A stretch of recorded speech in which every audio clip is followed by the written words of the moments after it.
Welcome to Arsha's Hindu divine. Katyayani వ్రతాన్ని ప్రారంభించేవారు ముందుగా ఈ విధంగా పూజా పీఠాన్ని ఏర్పాటు చేసుకోవాలి. దీనిపైన పసుపు రాసి అష్టదళ పద్మం ముగ్గు వేసుకొని పూజకి సిద్ధంగా ఉంచుకోవాలి. ఆ తర్వాత కాత్యాయని వ్రతం కోసం ఈ విధంగా పటాన్ని ఏర్పాటు చేసుకోవాలి. ఈ పటం అనేది మన కాత్యాయని పుస్తకంలో పిన్ పేజ్లో అందుబాటులో ఉంటుంది. ఆ తర్వాత కలశం కోసం ఈ విధంగా ఒక చెంబు తీసుకోవాలి. దీనికి పసుపు రాసి మామిడాకు చుట్టుకొని కలశాన్ని సిద్ధం చేసుకోవాలి. కలశం కోసం ఒక పొట్టు తీయని కొబ్బరికాయను తీసుకోవడం శ్రేష్టంగా ఉంటుంది. ఎందుకంటే ఈ విధంగా పొట్టు తీయకుండా ఉన్న కొబ్బరికాయను తీసుకుంటే ఇది ఎక్కువ రోజులు అంటే 8 వారాల పాటు కూడా ఆగుతుంది. అందువల్ల నేను ఈ విధంగా పొట్టు తీయకుండా కొబ్బరికాయని ఇలా తీసుకున్నాను. కలశానికి వస్త్రంగా ఒక ఎరుపు రంగు క్లాత్ని తీసుకోవాలి. కాత్యాయని వ్రతానికి ఎరుపు రంగు వస్త్రాన్ని యూజ్ చేయాలి కాబట్టి అందరూ ఎరుపు రంగు వస్త్రాన్ని తీసుకోవడానికి ప్రయత్నించండి. తర్వాత ఈ విధంగా అమ్మవారికి మంగళసూత్రాన్ని వేసుకోవచ్చు. నార్మల్గా అయితే ఇలా ఏదైనా ఒక లోహంతో చేసిన మంగళసూత్రాన్ని తీసుకోవచ్చు. లేదు అనుకునేవారు పసుపు కొమ్ముతో మరియు పసుపు దారంతో మంగళసూత్రాన్ని తయారు చేసుకోవచ్చు. ఈ వ్రతంలో పసుపు, కుంకుమ మరియు గంధము, అక్షంతలు. ఈ అక్షంతలు వినాయకుడికి యూజ్ చేసుకోవడం కోసం ఎల్లో కలర్ అక్షంతలు తీసుకోవాలి. అలాగే ఎరుపు రంగు అక్షంతలు. మనం చేసేది కాత్యాయని వ్రతం కాబట్టి ఈ వ్రతం మొత్తం సాధ్యమైనంత వరకు ఎరుపు రంగు ఐటమ్స్ని యూజ్ చేయాలి. అందుకోసమని ఈ ఎరుపు రంగు ఉన్న అక్షంతలని తీసుకోవాలి.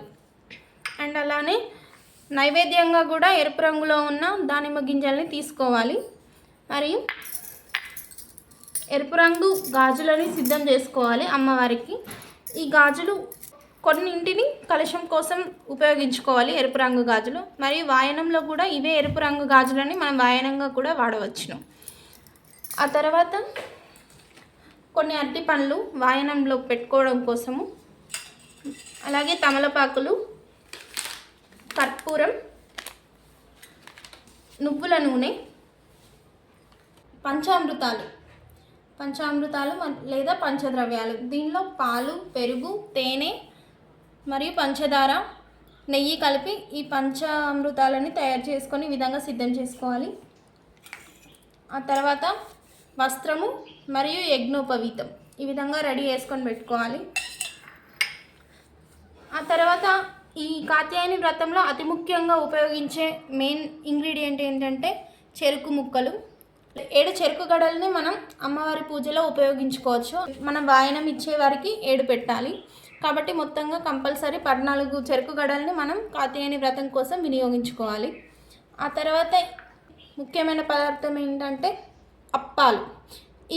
ఈ అప్పాలని బెల్లం, బియ్యం పిండి మరియు ఉప్పు కలిపి ఈ విధంగా 14 తయారు చేసుకోవాలి. ఈ 14లో 7 అమ్మవారి పూజలో వినియోగించి మరొక 7 వాయనంలో మనం ఇవ్వాలి. ఉప్పు వేయడం మర్చిపోకండి. ఉప్పు అనేది ప్రధానంగా వేయాల్సి ఉంటుంది ఈ వ్రతానికి. అండ్ తర్వాత ఏదైనా ఒక ప్రసాదాన్ని మీరు తయారు చేసుకోవాలి. అప్పాలకి అదనంగా మరొక ఏదో ఒక తీపి పదార్థాన్ని ఇలా తయారు చేసుకోవాలి. వాయనంలో ఆకులు, వక్కలు మరియు పసుపు కొమ్ము ఇవి వాయనం కోసం. బియ్యం పిండి దీన్ని అమ్మవారి పీఠం పైన ముగ్గు వేసుకోవడం కోసం ఈ విధంగా తీసుకోవాలి. తర్వాత ఉద్ధరణ కంపల్సరిగా ఉండాలి. మనం ఆచమనం చేసేటప్పుడు దేవుడికి చూపించడం కోసం ఈ ఉద్ధరణ. మళ్ళీ అలానే ఇంకొక క్లాస్లో మనం ఉపయోగించడం కోసం ఇంకొకటి తీసుకోవాలి. తర్వాత సాంబ్రాణి. ఇది పసుపు గణపతికి మరియు కాత్యాయని మాతకి ఇద్దరికి కలిపి 2 సాంబ్రాణి తీసుకోవాలి ఈ విధంగా. మరియు పూజ చేసేటప్పుడు కూడా వీలైతే ఎరుపు రంగు చీర లేదా ఎరుపు రంగు డ్రెస్ వేసుకోవాలి. అమ్మాయిలు కానీ అబ్బాయిలు కానీ కేవలం రెడ్ కలర్ మాత్రమే యూజ్ చేయాలి. రెడ్ అనేది కుజుడిని మరియు కాత్యాయని మాతను రిప్రజెంట్ చేస్తుంది కాబట్టి మనం వీలైనంత వరకు రెడ్ కలర్నే యూజ్ చేయాలి. చివరిగా మనం కొబ్బరికాయ ఒకటి అందుబాటులో పెట్టుకోవాలి. కలశం కోసం కాకుండా ఇది విడిగా పూజ అయిపోయిన తర్వాత అమ్మవారికి సమర్పించడం కోసం ఈ కొబ్బరికాయ. దీంతో పూజ ఐటమ్స్ అన్నీ ఇక్కడ చూపించినవి ఇవి ఉపయోగపడతాయి. ఈ ఐటమ్స్ అన్నీ అందరూ సిద్ధం చేసుకోవాలి.